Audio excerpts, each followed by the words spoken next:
नमस्कार, तुम्हा सर्वांचं आपल्या स्टडी पॉइंट या यूट्यूब चॅनलमध्ये स्वागत आहे। तर ऑगस्ट पेड इन सप्टेंबर वेतनाबाबतची आत्ताची मोठी आणि महत्त्वपूर्ण अपडेट समोर येतो आहे। मुख्यमंत्र्यांकडून महत्त्वपूर्ण निर्देश देखील समोर येत आहे। याबद्दल संपूर्ण सविस्तर अशी माहिती या व्हिडिओच्या माध्यमातून जाणून घेणार आहोत।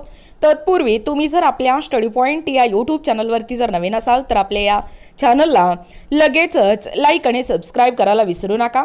चला तर मग वेळ वाया न घालवता ऑगस्ट पेड इन सप्टेंबर वेतनाबाबतची आत्ताची मोठी अपडेट काय आहे व मंत्र्यांकडून कशा पद्धतीने महत्त्वपूर्ण निर्देश समोर येत आहे ते या ठिकाणी आपण जाणून घेऊया। बघा, या ठिकाणी तुम्ही टायटल पाहू शकता। टायटल काय आहे बघा, ऑगस्ट पेड इन सप्टेंबर वेतनाबाबत आताची मोठी आणि महत्त्वपूर्ण अपडेट, मंत्र्यांकडून महत्त्वपूर्ण निर्देश। बघा, big update regarding August paid in September salary.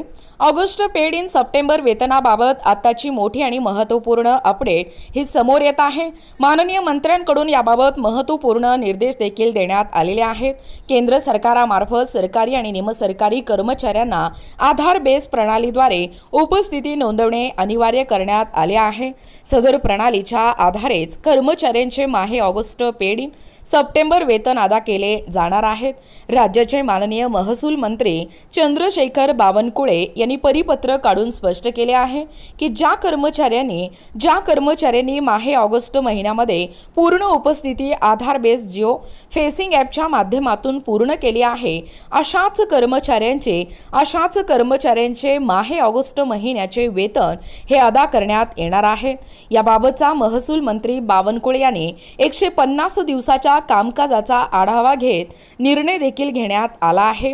कर्मचाऱ्यांची उपस्थिती हे कार्यालयामधून घेण्यात येणार असल्याने कर्मचाऱ्यांना नियमित आधार बेस ॲपद्वारे उपस्थिती नोंदवावी लागणार आहे। बघा, तांत्रिक अडचणी काय निर्माण होत आहे। आधार बेस प्रणाली काही वेळा तांत्रिक अडचणीमुळे उपस्थिती नोंदवता येत नसल्याच्या तक्रारी कर्मचाऱ्यांकडून येत आहेत। सदर तांत्रिक अडचणीचे निराकरण करणे आवश्यक आहे अथवा त्याकरिता विशेष सुविधा उपलब्ध करून देणे आवश्यक आहे।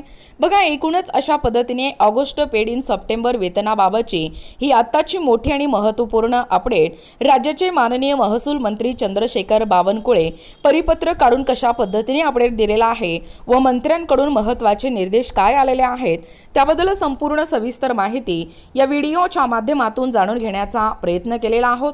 अशाच प्रकारचे नवनवीन अपडेट पाहिजे असतील किंवा तुम्हाला जर आमचे अध्यापनाचे व्हिडिओ आवडत असतील किंवा तुम्ही जर आपल्या स्टडी पॉइंट या यूट्यूब चॅनलवरती जर नवीन असाल तर आपल्या या चॅनलला लगेचच लाईक आणि सबस्क्राइब करायला विसरू नका।